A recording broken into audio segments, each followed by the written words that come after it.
Podcast Bichos Tagarelas. Com Fábio Marçal e Ricardo Weg e gente convidada. Está no ar mais um Bichos Tagarelas, segunda-feira, dia 10 de junho de 2024. Não esqueçam de pagar as contas que vencem no dia 10. E o Exército gasta 20 milhões de reais por ano com pensão de 238 mortos fictícios. Nós vamos explicar o que são mortos fictícios. Ministério Público pede que Tribunal de Contas da União apure aumento de diárias para juízes. Você vai ouvir as notinhas das araras, os destaques internacionais que mostram ali a derrota praticamente da esquerda no Parlamento Europeu. O Parlamento Europeu vai ficar de centro-direita à direita. Mais forte à direita, foi a grande vencedora, não por número de cadeiras, mas por crescimento de cadeiras, que ainda a centro-direita está na frente. A Rádio ONU, o nosso correspondente nos Estados Unidos, Carlos Kaminski, o comentário de Renato Rossi, nosso especialista na indústria automobilística. Bem, vamos começar a trabalhar. O que eu vou falar para vocês não vão acreditar. O Exército Brasileiro gasta mais de 28 milhões por ano com pagamento de pensões para familiares de 238 mortos fictícios, como são chamados os militares expulsos da força por condenações no judiciário. A lista é composta por 38 oficiais e 200 praças que perderam o posto e a patente por terem cometido crimes ou infrações graves, cujas penas somam mais de 2 anos de reclusão. As pensões são pagas a 310 familiares. É a primeira vez que os dados do Exército sobre os mortos fictícios são tornados públicos. A lista foi obtida pela Folha de São Paulo por meio da Lei de Acesso à Informação. A figura jurídica do morto fictício ou morto ficto, como mantém e é chamado, foi criado para atender à Lei 3.765 de 1960. É brincadeira. A legislação definiu que o militar expulso da força não perde o direito à pensão militar, já que durante o tempo que serviu, parte do salário era recolhida para custear o benefício. Parte nada, praticamente nada. Como o pagamento não pode ser feito diretamente aos militares condenados, eles passaram a ser considerados mortos fictícios e os familiares ganharam o direito de receber o salário do oficial ou praça. 9 coronéis estão entre os mortos fictícios do Exército. Um deles, Ricardo Couto Luiz, foi preso em 2014 com 351 quilos. Eu pensei que era gramas, 351 quilos de maconha prensada em um fundo falso de um furgão no Rio de Janeiro.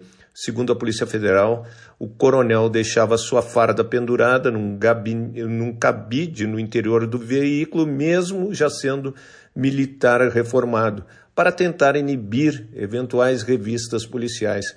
Ricardo Luiz foi condenado pelo Tribunal de Justiça do Rio de Janeiro e o processo transitou em julgado quando não há mais possibilidades de recurso em 2020. O STF, o STM, Superior Tribunal Militar, só confirmou a perda do posto e da patente em 2022. Há 3 anos, a filha do coronel recebe mensalmente R$13.400. Literalmente, nós somos uns trouxas e otários. O Ministério Público, junto ao Tribunal de Contas da União, solicitou à Corte, na sexta-feira, que apure se há ilegalidade na resolução do Conselho Nacional de Justiça, que na prática dobrou valores de diárias nacionais que juízes e ministros podem receber ao mês. O pedido feito pelo subprocurador-geral Lucas Furtado afirma que o aumento aos magistrados é potencialmente nocivo aos cofres e interesses públicos. Como a Folha mostrou, a medida aprovada no fim de 2023 gerou um efeito cascata nos tribunais superiores que tem turbinado os salários de magistrados em mais de R$10 mil.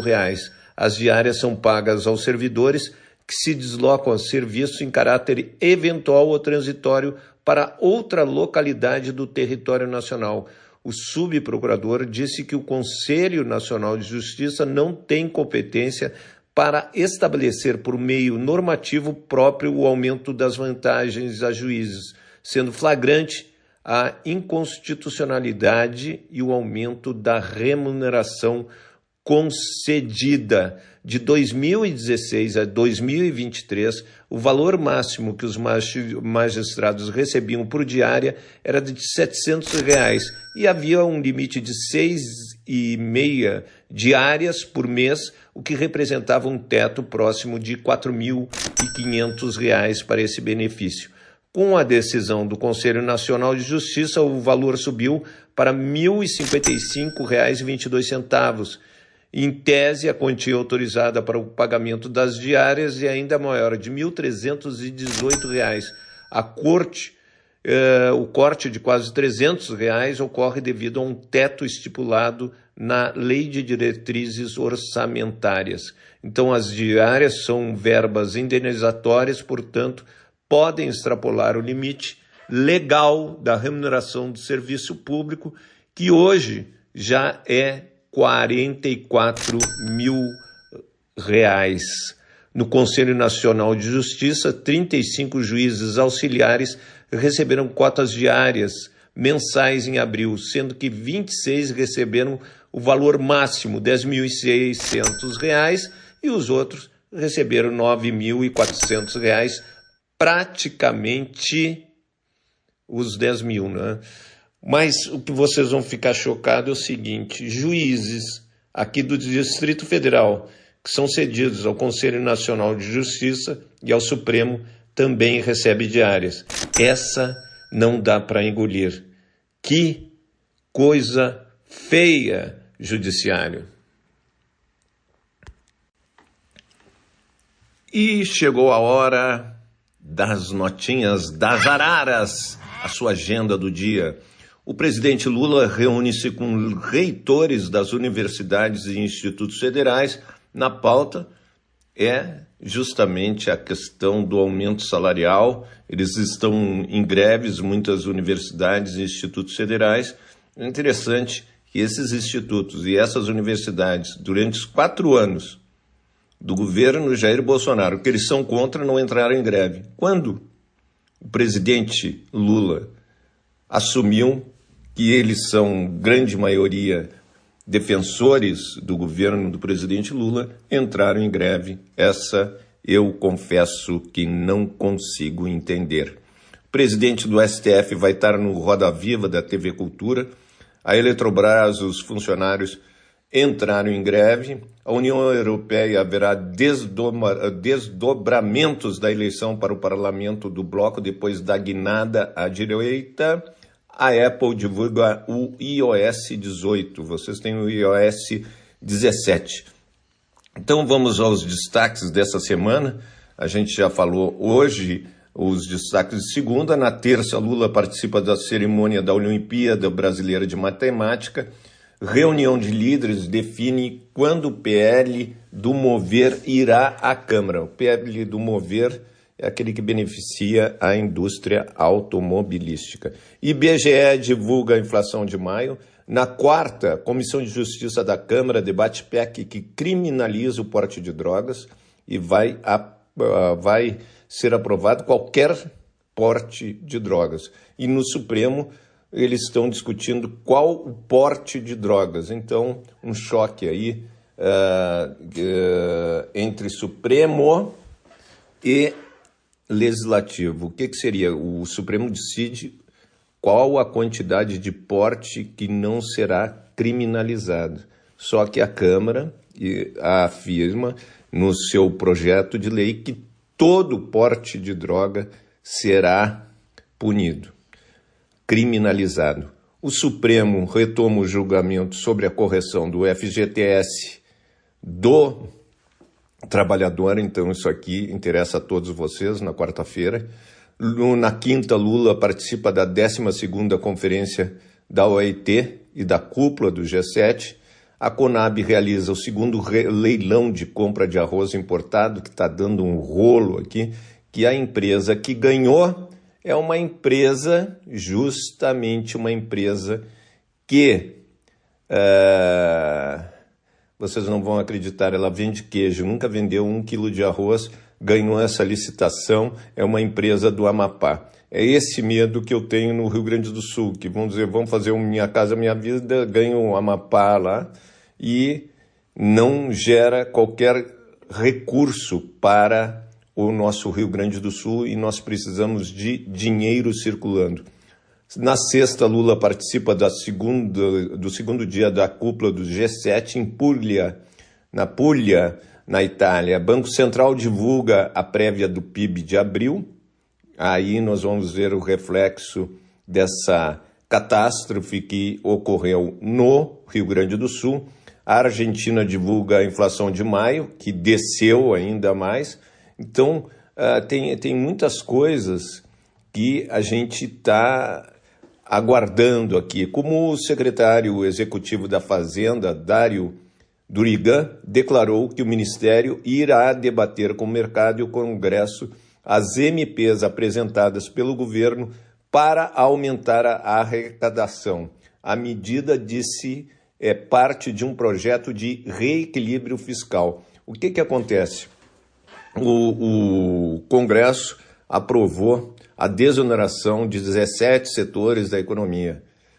E esses 17 setores da economia, eles, basicamente,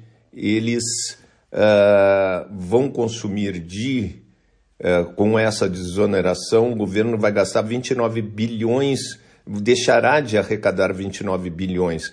Então, o governo fez essa para compensar justamente a desoneração. E o empresariado não gostou muito. O Rubens Ometo, da COSAN, disse que Lula desrespeita a lei com impostos. Fez uma crítica duríssima e para André Esteves, do BTG, chegou ao limite o aumento da carga tributária. E daí quem é que vai pagar as contas? O Zé? Você? Eu? Não, daí é brincadeira, né? Vamos depois, logo após o bloco das notícias internacionais. Até amanhã. E vamos aos destaques internacionais. Economist. Enquanto a direita ganha espaço, Macron faz sua aposta. Ele jogou tudo antecipando as eleições da França. É um jogo muito delicado, muito perigoso que Macron fez e ele pode dar de bandeja para a extrema-direita a presidência da França. New York Times, nas eleições na União Europeia, o centro se segura, mas a direita ainda faz estragos. Wall Street Journal, guinada à direita da União Europeia é golpe para os governos francês e alemão. Washington Post, a Europa de direita veio para ficar. Clarim, Milei sente que o avanço da extrema-direita na Europa é seu. O País, Uruguai e Europa vê a ascensão da extrema-direita, mas soma de conservadores sociais, democratas e centristas é maioria. O Espectador, extrema-direita se fortalece na Europa e causa terremoto político na França. Le Figaro, dissolução, a aposta perigosa de Emmanuel Macron. Le Monde, a guinada direita do parlamento em Estrasburgo. Corriere della Sera, nos viram chegar e não conseguiram nos parar, diz Meloni sobre a vitória da direita nas uniões europeias. Jornal Zeitung, da Alemanha, chanceler dos perdedores. Então eles colocam ali na foto o Olaf Scholz. E o país, partidos ultra abalam a União Europeia, mas pró-europeus mantêm maioria. Financial Times, títulos franceses sobem e ações de bancos caem por tensões eleitorais. Então, uma situação extremamente delicada no parlamento da União Europeia, agora um parlamento mais de centro-direita, mais à direita.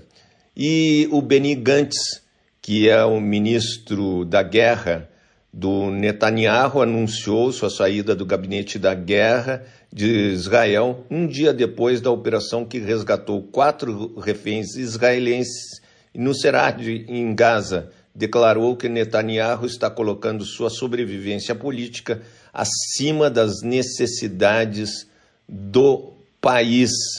E a crise Rússia e Ucrânia, Estados Unidos quer dar um recado à China. Washington espera que países ricos do G7 enviem um alerta duro nesta semana aos pequenos bancos chineses para que parem de ajudar a Rússia a driblar sanções por causa da guerra. A cúpula se reúne na Itália de 13 a 17 de junho e o presidente Lula estará lá. Viktor Orbán, que é o premier húngaro, disse que os países ocidentais querem uma derrota militar russa para acessar a riqueza do país. Orbán é apoiador de Lula e também é da extrema-direita.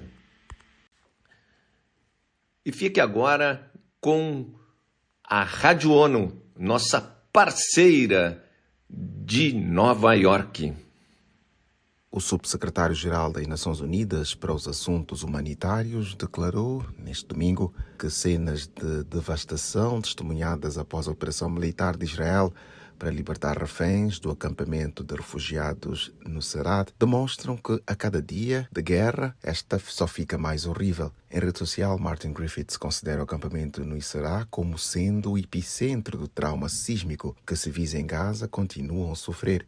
Segundo o Ministério de Saúde de Gaza, mais de 270 pessoas, incluindo crianças e outras não combatentes, foram mortas no sábado durante intensos combates entre forças de Israel e milícias do Hamas dentro e ao redor do acampamento de refugiados no Nuseirat. Durante as operações, houve mais de 600 feridos e os hospitais ficaram sobrecarregados na área central da faixa de Gaza. O coordenador humanitário conta que corpos envoltos em panos no chão lembram que nenhum lugar é seguro em Gaza. Após a libertação dos reféns, o secretário-geral das Nações Unidas, António Guterres, declarou ter enviado mensagens aos parentes de Noa Argamani e Shalovzi para expressar o seu alívio. Estes familiares estavam entre pessoas que ele recebeu na semana passada nas Nações Unidas. Da ONU News em Nova York, Eleutério Gavan. Um projeto apoiado pelas Nações Unidas promoverá a criação de sistemas agroflorestais integrados para aumentar a fertilidade do solo no Ceará, no Brasil. A iniciativa também terá como foco a colheita, armazenamento e utilização de água para que as culturas e o gado possam resistir a padrões irregulares de chuva e secas prolongadas. Essas atividades evitarão a emissão de 11 milhões de toneladas métricas de poluição de dióxido de carbono na atmosfera, o que equivale, aproximadamente, a 339 mil pessoas voando de São Paulo para Manaus. O projeto Sertão Vivo começou a ser implementado no estado do Ceará neste mês de maio, visando a gestão sustentável da terra em áreas muito vulneráveis às mudanças climáticas. A iniciativa é fruto de uma parceria entre o Fundo Internacional das Nações Unidas para o Desenvolvimento Agrícola, FIDA, o Banco Nacional de Desenvolvimento Econômico e Social, BNDES, e o governo do estado do Ceará. Com um investimento de 252 milhões de reais, o projeto pretende fortalecer a resiliência climática de mais de 250 mil pessoas em 72 municípios. O Ceará será o primeiro a implementar a iniciativa Sertão Vivo e será seguido pelos outros estados da região Nordeste, com um investimento total de 1,7 bilhão de reais e benefícios para 1,8 milhão de pessoas. O projeto tem como meta priorizar a participação de mulheres, jovens e comunidades tradicionais. O Sertão Vivo chega em um momento crítico para a segurança alimentar no Brasil. Segundo a rede acadêmica PenSam, mais de metade da população do país passou por insegurança alimentar em algum momento de 2022, um número que atingiu 63% entre a população rural. Da ONU News em Nova York, Felipe de Carvalho. E agora, o nosso correspondente nos Estados Unidos, Carlos Kaminski, que apresenta o seu destaque. Olá, Ricardo Veg, olá, Fábio Marçal, olá, Renato Rossi, bichos tagarelas, aqui Carlos Kaminski, de Nova York. E o El Niño está chegando ao final depois de um ano recorde de calor.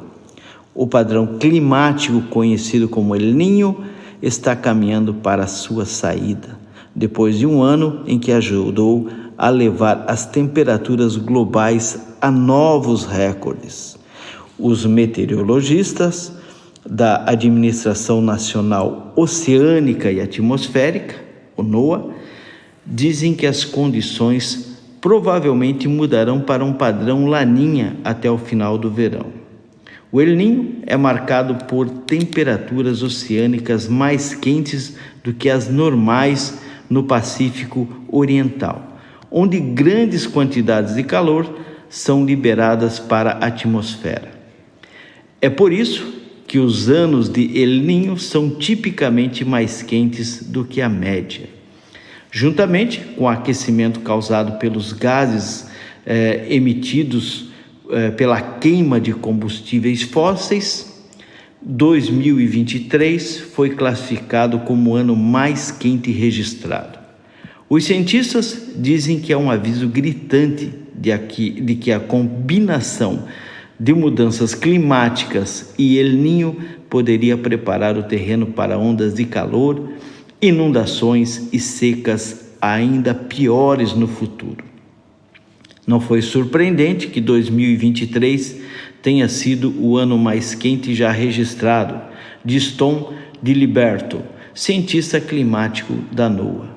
O que foi surpreendente foi o quão altas as temperaturas foram e o quanto eles quebraram os recordes. Os padrões El Niño e Laninha, que são flutuações naturais, também afetam as chuvas em todo o mundo.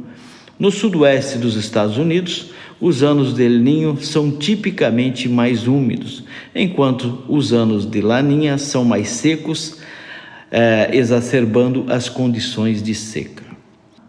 A atual mudança para a Laninha pode piorar a temporada de furacões no Atlântico este ano. As temperaturas do oceano já estão quentes lá, o que pode ajudar a alimentar o crescimento de tempestades. Laninha também normalmente age como um personagem de apoio, reduzindo o cisalhamento do vento na atmosfera. Menos cisalhamento do vento facilita o fortalecimento dos furacões. A saída do El Niño não significa que 2024 necessariamente terminará a recente série de temperaturas recordes, com os últimos 8 anos tendo sido os mais quentes já registrados. Mesmo enquanto mudamos para a Laninha, não vemos os impactos disso nas temperaturas globais até o fim do ano, diz Liberto. Devemos esperar que 2024 provavelmente esteja entre os 5 anos mais quentes já registrados. É isso aí, as temperaturas influenciando diretamente na vida das pessoas. A principal causa das enchentes, das fortes chuvas por todo o planeta é justamente porque aumentou a temperatura muito nesse último ano e, obviamente, a umidade também aumentou e trouxe grandes quantidades de chuva. Essa informação, um forte abraço a todos. E não podia faltar o comentário de Renato Rossi, nosso especialista na indústria automobilística.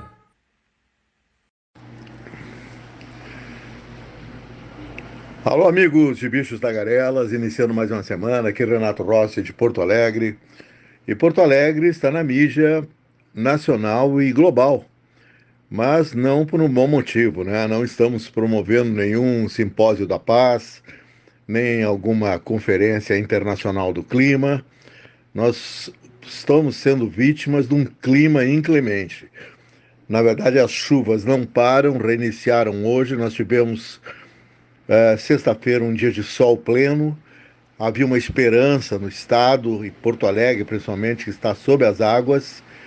Uma enchente que, essas alturas do campeonato, é bem pior que a enchente de 1941, que ficou marcada na história do estado, até no Brasil, com uma grande enchente que deixou o centro da cidade sob as águas por um bom tempo. O centro da cidade de Porto Alegre ele é bem típico, ele é um centro, na verdade, na ponta da cidade, na verdade, às margens, né, do Lago Guaíba. Quer dizer, essa parte central, onde sempre a chamada Rua dos Andradas, é a rua que cruza essa área central. É uma rua muito, muito extensa e sempre foi a rua de convivência, a rua que nos anos 50, 60, né, era frequentada pelas famílias, onde tinha as lojas sofisticadas. Eu sou de uma família que tinha uma casa bem na região central, né, de imigrantes italianos que ficaram ali na rua Marechal Floriano, centrão de Porto Alegre. Meu pai, nessa época, tinha uma importadora, trabalhava com brinquedos, trabalhava com outros produtos, bem no centro da cidade. Era uma loja bastante grande, de um prédio antigo. E isso eu estou falando que meados dos anos 50. E aí a região de centro de Porto Alegre sempre foi o centro cosmopolita, onde tinha as belas confeitarias. Eu me lembro de ir com a minha família na confeitaria Rocco, que era uma confeitaria sofisticada, bonita, uma decoração bela, onde tinha a loja Sloper, onde tinha tantas, que era lógico que as mulheres adoravam ver as vitrinas na época, porque década de 50, já década de 60 já, era moda. Eu ia com meu pai e minha mãe, de mão dada ainda por cima, né? Todo arrumadinho, ver as vitrinas do centro de Porto Alegre. Então, a minha mãe adorava parar na loja Sloper para ver as novidades de roupas. Era uma mulher muito elegante, mas era caminhar a pé. É um lugar chique de Porto Alegre, o centro de Porto Alegre. Então, vocês imaginem como eu me sinto como um cara que nasceu ali no centro de Porto Alegre, na Beneficência Portuguesa, que é um hospital bem na região central. Ele continua ali, esse hospital. As coisas aqui são bem tradicionais.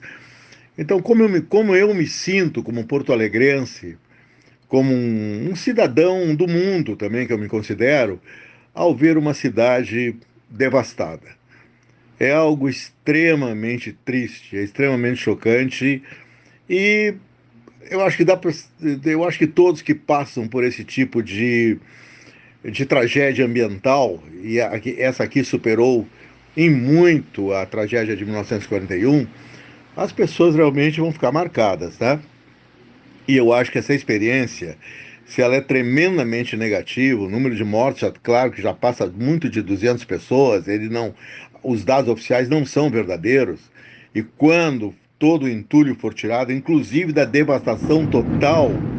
Olha, repare, eu estou aqui sob tempestade em Porto Alegre novamente. Tá muito feio de noite o tempo aqui, chuva intensíssima, trovões, trovoadas, raios aos montes, uma coisa impressionante. Voltou tudo, né? A gente pensava que ia ter sol, que nada. Então, eu falei do ponto de vista mais emocional, né?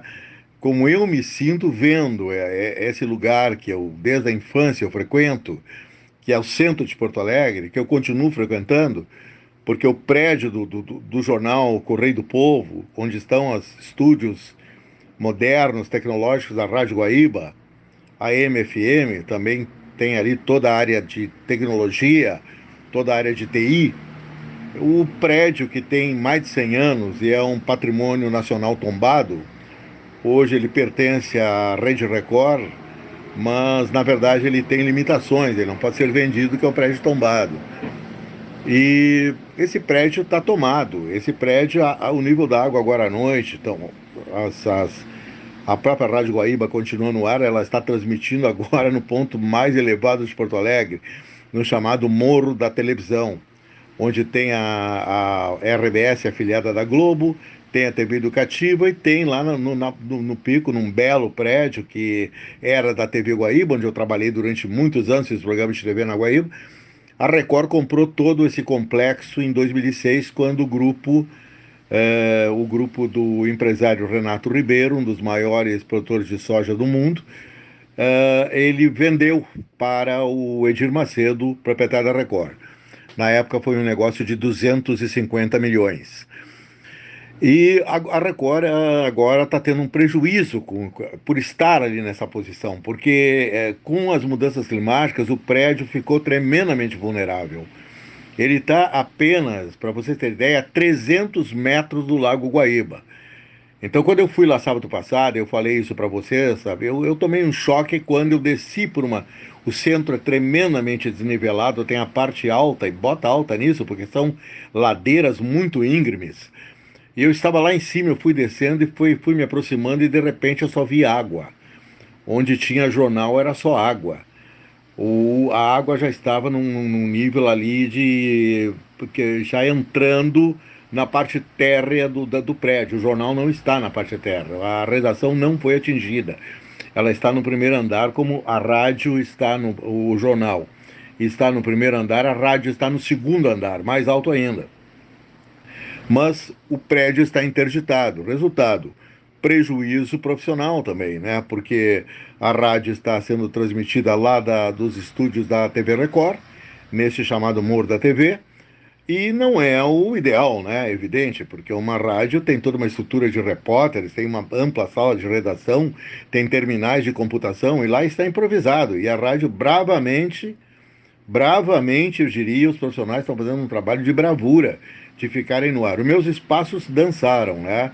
Meus comentários diários de automóvel, meu programa sábado de automóvel às 10 horas da manhã, no sentido que agora é uma transmissão de serviços, é uma transmissão e é um princípio do jornalismo, né? A Globo mandou toda a sua equipe de reportagem para cá, desde o Jornal Nacional, a questão do Globo News, tem todos os repórteres estão transmitindo nas ruas, se integraram a Porto Alegre. Alguns, inclusive, são porto-alegrenses que trabalham em Brasília, trabalham para a Globo há muito tempo, já fora de Porto Alegre.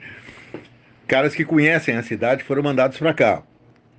E umas malas também que apareceram aqui, que já nem deveriam voltar, como um cara daquela Land TV, que vou te contar, né? O cara não pode ser mais direitista e mais xarope nas perguntas, porque o cara ele foi entrevistar o Paulo Pimenta, e ele insistindo, quer dizer, os caras debaixo d'água praticamente, o cara insistindo que o governo federal errou, porque o governo federal será que ia cumprir a promessa, porque tem muita burocracia. Quer dizer, o cara vai entrevistar ou ele vai fazer uma crítica pró-bolsonarista com o entrevistado? Aí não dá certo, né, amigos? Aí é uma questão ideológica, né?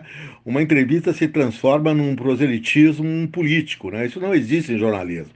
Você tem que ser isento, né? Mesmo que você seja de uma outra facção política, você tem que exercer sua profissão com isenção. E então é muito desagradável. Do ponto de vista profissional também. Agora, eu sou né? Eu tô lá prejudicado porque eu saí do ar. Estou chateado, né? Por não ter mais. Não estou com o meu programa das 10 horas da manhã, que é o Conversa de Carro, que eu atinjo o Brasil com esse programa. Tem um grande público. Agora eu estou a ver navios, né? Literalmente, né? E não sou eu, né, amigos? Tantos jornalistas, colegas meus também não estão fazendo programas. O 300 por hora, excelente programa de automobilismo de competição, de Fórmula 1, do Bernardo Berchi, do Gutierre Sanches, também não está no ar.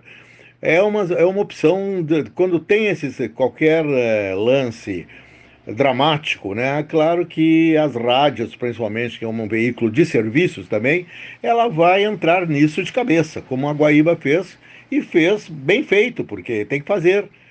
Agora, eles estão trabalhando debaixo de mau tempo, no sentido que não estão com condições técnicas e espaciais ideais, né? Porque lá é uma televisão, não é uma rádio. Mas tudo bem. Voltando aqui ao que interessa, né? Não sabemos realmente o que pode acontecer. Agora, só para encerrar, eu falo que esse problema, que esse cataclismo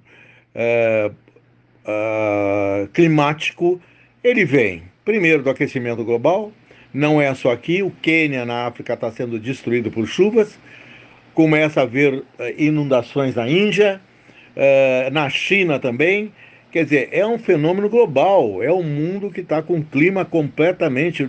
Vocês imaginem um país como os Estados Unidos da América, com mais ou menos 60, 80 tornados no espaço de 2 semanas. Tornado é um troço destrutivo, ele mata, ele arrebenta com cidades inteiras. E é um fenômeno que também criado pela questão de pressão atmosférica e aquecimento da atmosfera. Então, houve aí até agora o fenômeno Laninha, que aqueceu as águas dos oceanos. Com isso, houve uma evaporação muito maior e criaram-se condições favoráveis a grandes tormentas e também enchentes. E a outra questão, que todos nós sabemos, é a má utilização do solo no Brasil, é o preconceito contra os pobres, é não se preocupar com grandes fatias da população que vive em lugares absolutamente inadequados. Tivemos aqui no interior do estado muitas mortes por aluviões, morros que literalmente despencaram, com gente que construiu centenas de casas no meio da floresta, deflorestando, né? Tirando a floresta e colocando casas, né? Casas e grande parte construções irregulares no interior do estado do Rio Grande do Sul, na zona da Serra Gaúcha. O resultado está vindo tudo abaixo e muitas pessoas já morreram soterradas, nem se sabe o número de mortos. Então vai ter que se atacar também no Brasil a questão de